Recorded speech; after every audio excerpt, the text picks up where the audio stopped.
Doa dimulai. Salam.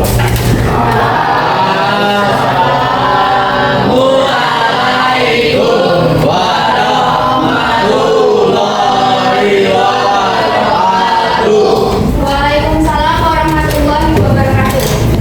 Oke, sebelum kita belajar, kita akan memeriksa absensi terlebih dahulu.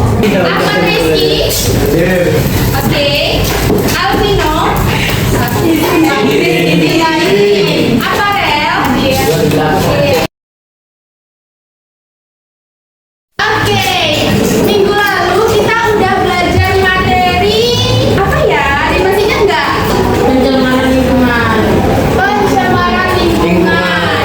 Pencemaran lingkungan itu terjadi karena apa ya? Karena limbah, kerusakan alam. Ada lagi? Aktivitas manusia sehari-hari. Dan semua itu dapat menyebabkan terjadinya pencemaran lingkungan. Nah, pencemaran lingkungan itu kalau secara berlebihan itu perlu adanya penanganan.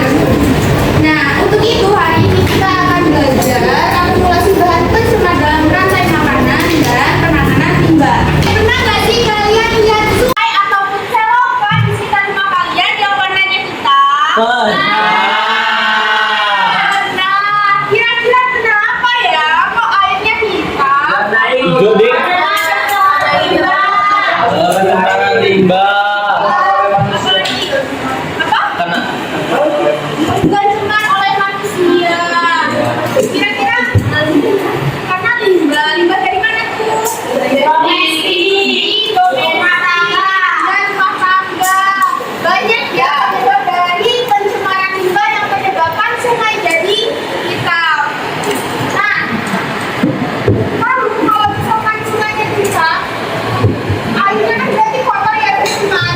Sedangkan di dalam air itu biasanya menjadi habitat makhluk hidup seperti ikan, udang, dan lain sebagainya. Dan kita sebagai manusia kadang mengkonsumsi ikan yang ada di sungai tersebut. Ya enggak? ya. Kalau kita konsumsi ikan yang sudah terkena air yang tercemar, apa yang terjadi? Menyebabkan penyakit. Ya, menyebabkan Mati. penyakit.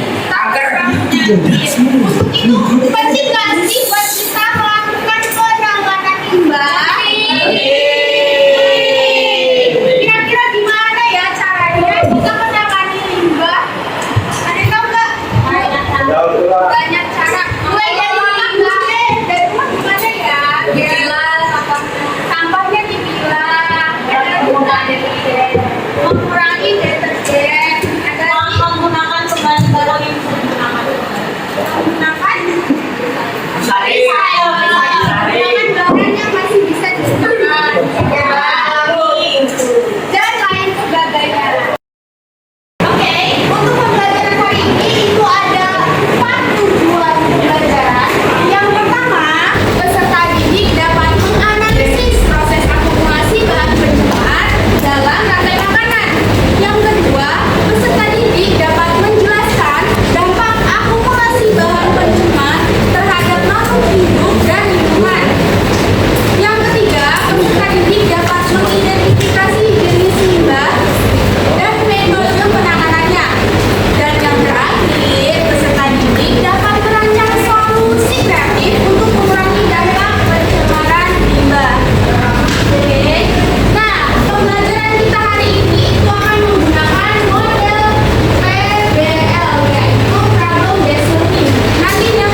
kami dari LKPD yang berjudul Akumulasi Bahan Pencemar dalam Rantai Makanan dan Penanganan Limbah. Di kegiatan 1 ada cerita pendek ya, terus ada pertanyaannya. Menurutmu bagaimana pestisida yang digunakan oleh petani bisa mempengaruhi jumlah burung di desa tersebut? Jelaskan hubungan antara pestisida dan kematian burung. Jawaban dari kelompok kami adalah pestisida yang digunakan oleh petani mengkontaminasi serangga-serangga yang biasa dimakan oleh burung. Hal ini menyebabkan banyaknya burung yang secara tidak langsung telah mengkontaminasi pestisida terhadap burung yang menyebabkan kematian. Yang nomor 2, jelaskan proses perpindahan zat pencemar dari serangga ke burung dalam cerita di atas. Apakah ini termasuk bioakumulasi, biomagnifikasi, atau keduanya? Jelaskan alasannya. Proses perpindahan zat pencemar bermula dari pestisida yang mungkin terpapar atau terhirup oleh serangga, kemudian serangga dimakan oleh burung. Proses ini tersebut bioakumulasi sekaligus biomagnifikasi, di mana konsentrasi zat pencemar menumpuk dan meningkat seiring naiknya tingkat trofik. Proses ini menyebabkan organisme trofik tinggi memiliki konsentrasi bahan pencemar daripada di tingkat trofik lebih rendah. Selanjutnya ada kegiatan 2. Di kegiatan 2 ada soal ya. Jadi presentasi dari kelompok kami. Selanjutnya jika ada yang bertanya silahkan. Izin bertanya, nama Divaidin Sasaputri, asal kesatuan 106. Mau tanya apa sih yang dimaksud dengan limbah B3 itu? Siap, cukup, terima kasih. Ya, jadi limbah B3 itu adalah limbah bahan berbahaya beracun. Limbah B3 itu limbah-limbah yang ada di rumah sakit ya? Iya benar, karena sampah medis itu beracun dan berbahaya. Karena di udah cukup. Iya, cukup, makasih. Sekian presentasi dari kami ucapkan Assalamualaikum warahmatullahi wabarakatuh. Waalaikumsalam warahmatullahi wabarakatuh. Oke, terima kasih untuk kelompok 3. Silakan.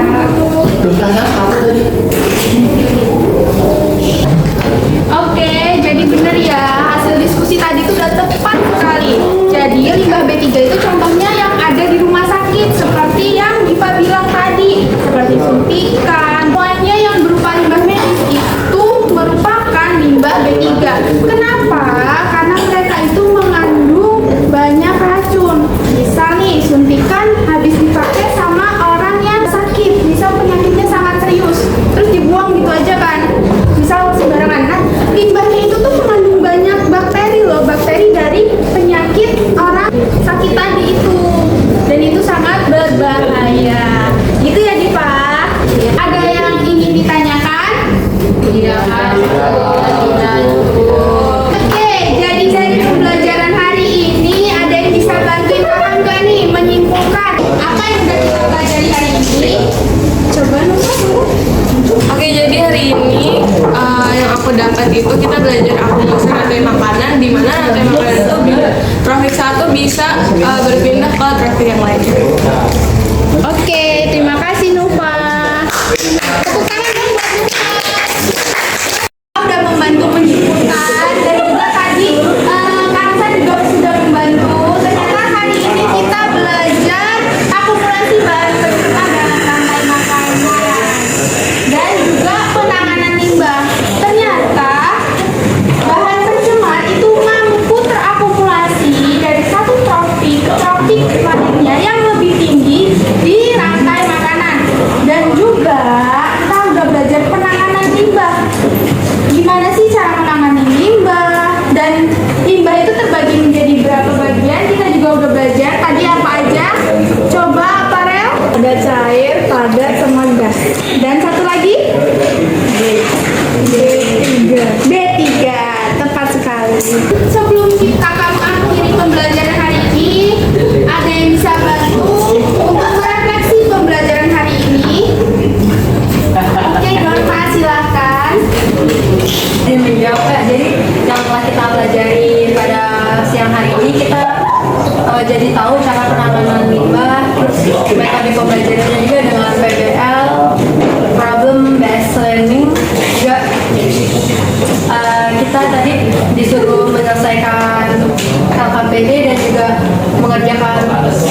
kasus yang dimana kita suruh presentasi tentang limbah dan penanganannya.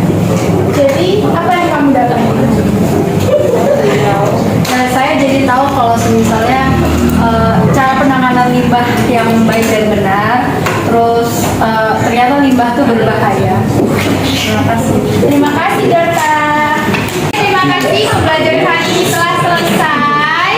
Minggu depan kita akan belajar materi lanjutan dari materi hari ini.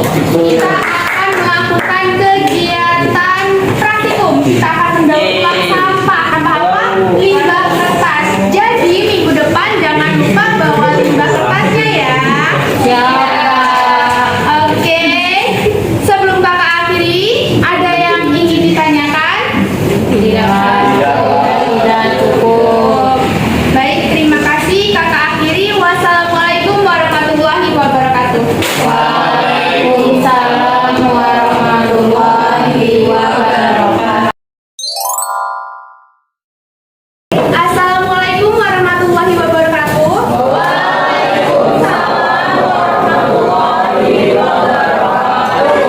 Sebelum kita belajar, kita berdoa dulu ya. Iya. Silakan berdoa. Yang duduk siap, gerak. Kali ini yang baiknya kita berdoa terlebih dahulu. Berdoa mulai. Doa selesai. Berikan pertemanan salam.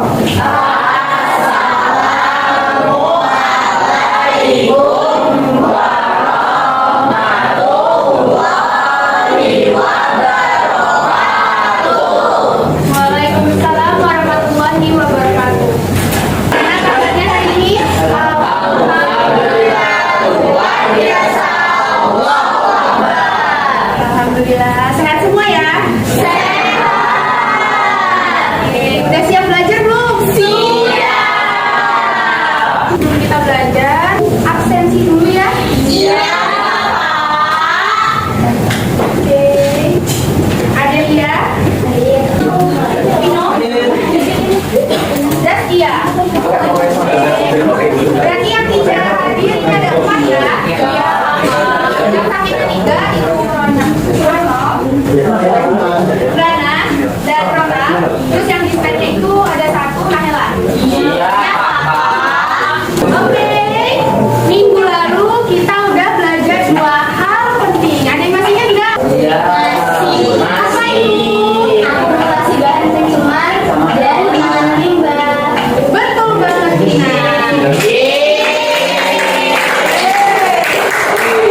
dapat sekali.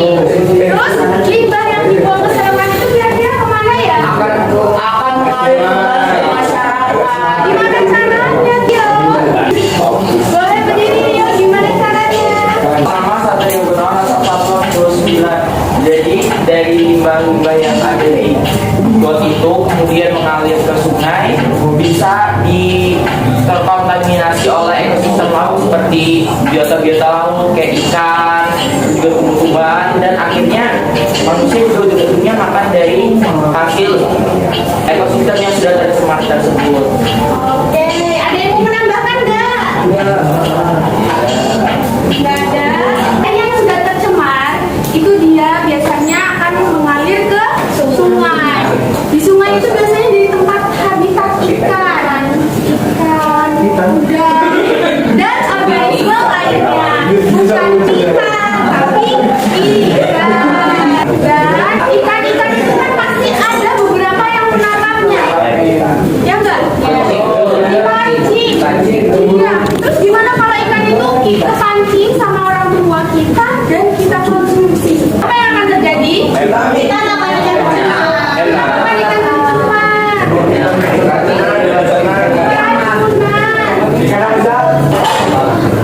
Apalagi? Sakit perut. Kalau kita makan ikan yang sudah tercemar, kita akan sakit perut atau juga bisa keracunan. Ya kan? Untuk itu, jadi penting nggak sih buat kita menangani limbah? Penting banget. Kenapa terus? Ya, tidak terjadi pencemaran. Lalu Sebagai terima kasih kita kepada ekosistem. wow, sebagai bentuk terima kasih kita kepada ekosistem kata Satrio. Masya Allah, tepuk tangan untuk Satrio. Nah, untuk itu hari ini kakak akan mengajak kalian untuk mengamati nih bagaimana jenis air yang udah kalian bawa. Kita akan mengamatinya menggunakan mikroskop. Dan nanti juga kita akan melakukan pendaur ulangan kertas. Jadi ada berapa kegiatan kita hari ini? 2. Apa aja tuh? Pendaur ulangan kertas, air. Oke. Nah, sebelum kita mulai belajar mengamati dan juga mendaur ulang kertas, tes.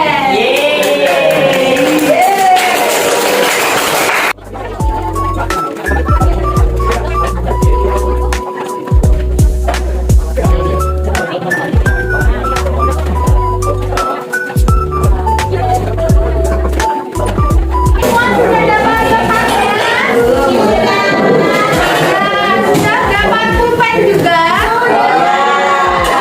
Oke, kakak akan bacakan soalnya, tapi itu tulis dulu nama dan kelas. Sudah? Oke.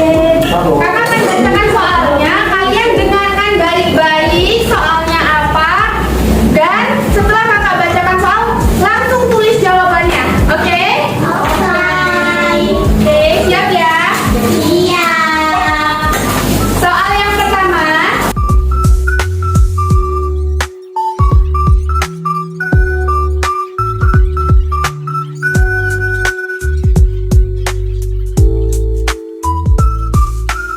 Sudah semua? Sudah. Sudah. Oke, kakak akan bagikan panduan praktik.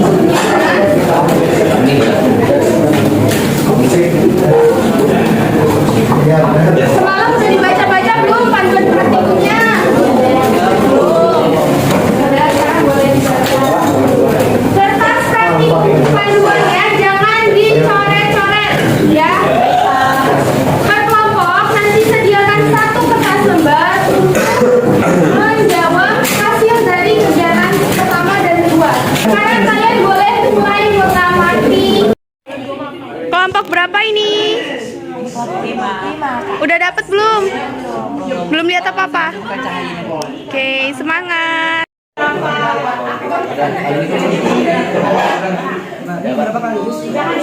Harus melihat Semuanya melihat. Ganti-gantian. Barusan kita sudah melaksanakan kegiatan pertama, yaitu udah melihat semua? Soal-soal di panduan sudah dijawab? Sudah. Oke, baik. Sekarang kita lanjut ke kegiatan 2, yaitu Daur ulang sampah kertas. daur ulang sampah kertas. Bahan-bahannya udah siap? Siap. Oke, sebelum kalian mulai praktikum, kakak mau kasih contoh dulu. Kalian boleh mendengar di sini.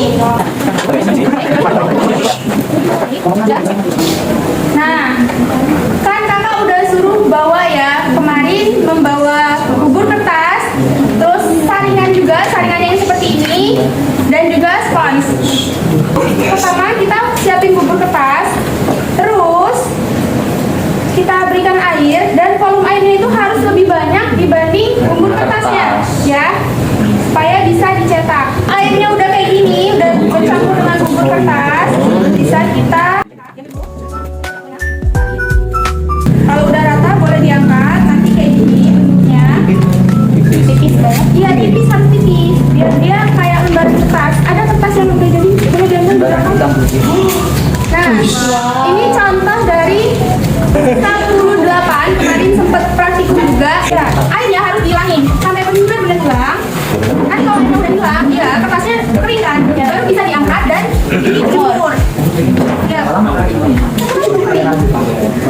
Kalau dijemur di matahari dia 1 jam juga kering, udah bisa dipakai. Tapi semakin bagus tuh ya kering. Ya. Kalau yang di sini sebelum kita ambil, ini udah harus benar-benar kering dari air. Kalau yang belum kering, gak bakal bisa diangkat. Hancur ya? Hancur. Ya, harus tempel di airnya.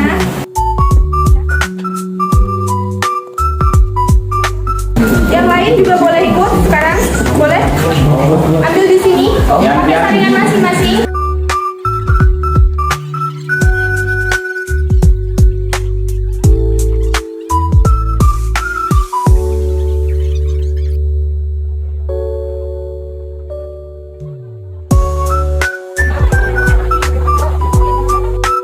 Hai guys, ini karya aku.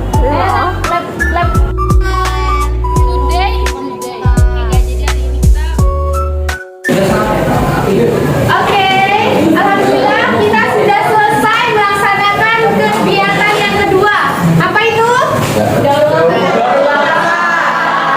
Kertas. Tadi ada yang jadi nggak? Oke, semuanya jadi ya. Soal di panduan silakan dijawab ya. Kakak menanya nih. Kita refleksi sebentar. Apa yang kalian dapetin dari kegiatan hari ini? Izin menjawab, Mama Satria Berana asal 9. Jadi pada eksperimen hari ini kita tuh jadi tahu kayak dari air-air di sekitar kita itu sebenarnya seberapa bersih atau seberapa higienis sih. Kayak tadi kan kelompok saya itu pakai air rebusan.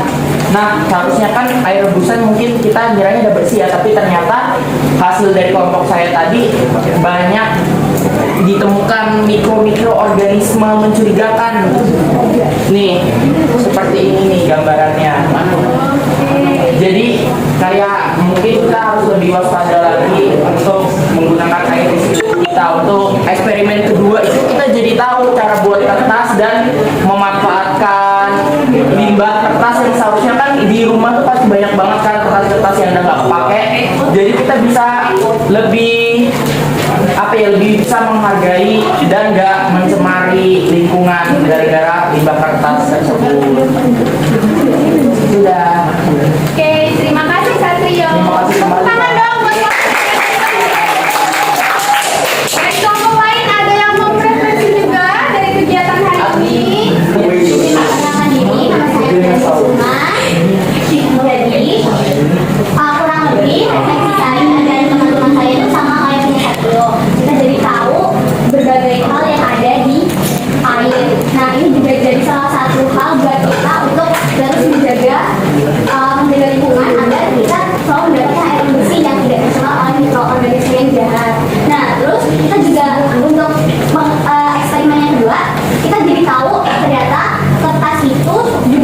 diolah untuk menjadi hal yang baru, hal yang lebih bermanfaat daripada dibakar, daripada dibuang sembarangan gitu.